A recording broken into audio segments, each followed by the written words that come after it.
what brought me to this retreat. Now that we're in silent lockdown, I'll have to whisper my story to you, even though that's just as much against the rules as talking. Oh well, it could be our little secret, right?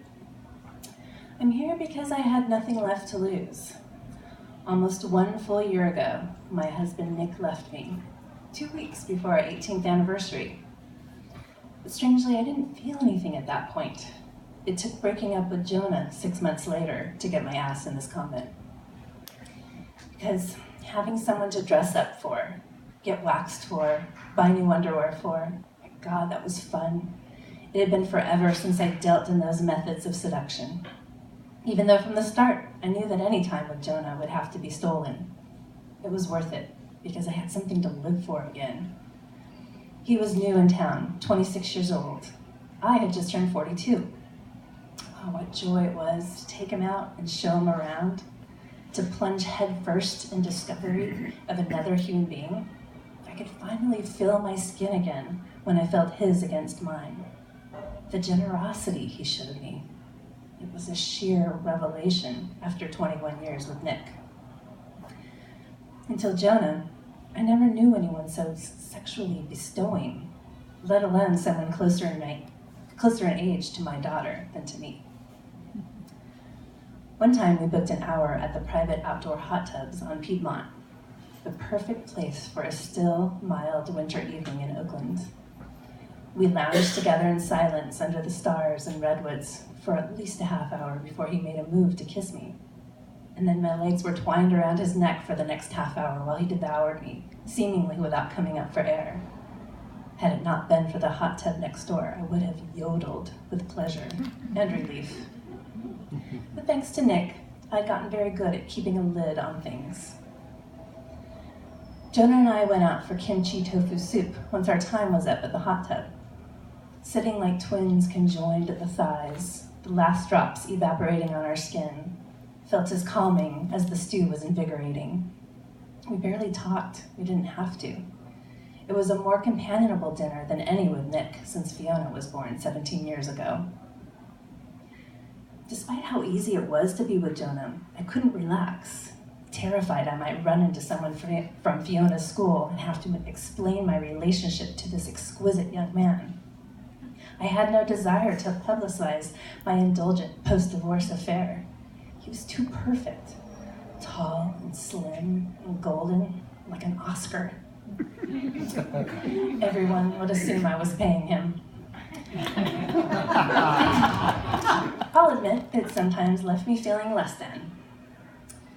Still, I count myself lucky to have spent 3 months with someone whose primary concern was ensuring my pleasure. Not only did I receive countless orgasms, he taught me to delay release for as long as I could. The snake of Kundalini within me slowly uncoiled. I'd never heard of such a thing until Jonah taught me how to do it. I always had to take what I could get with Nick. I always had to rush or be left behind. Time eventually ran out with Jonah, as I knew it would. Sure, the age difference was ridiculous, but it was more than that. It was his ascendancy, mine long past, and my 17-year-old daughter just now entering hers. Impossible as it was to deprive myself of him, I broke it off. I was in no way ready to give up basking in his sunlight. Being with him brought back those days when seduction came easily to me. Of course, I didn't appreciate it enough when I had it. Now it's gone, and others have taken up the mantle. That loss has overwhelmed me. Coming home empty each night, no partner to meet, no one to match wits with, no one to dialogue with, using only a series of coded glances. Though I love my daughter, she didn't count. The motivation to wake up and make something of myself was fucking lacking. So it was zooming headlong into my mortality that I let Jonah go. I let all men go. My desires and my attachments, my failure to think, speak, and act correctly. My compulsion to flaunt Jonah and Fiona as my trophies, to relive my youth one last time. I just let them all go. And yes, even my Medusa's mane of thick, wavy hair, dependable for a compliment most days, Yes, I let go of that as well. Cut it off first, then shaved the rest. Watched it twist and curl down the drain.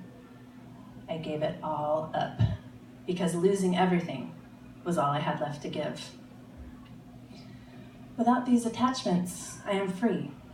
Now I notice things, like this rivulet of light that shines through my tiny convent window from 3 to 4 p.m. every day, stabbing me with its beauty. I have the time to sit and wait for it now, to feel its warmth on my skin. And so what if I don't have someone to share it with over a bowl of Korean tofu stew? Is that so tragic? The light's about to come again, so I'll stop here.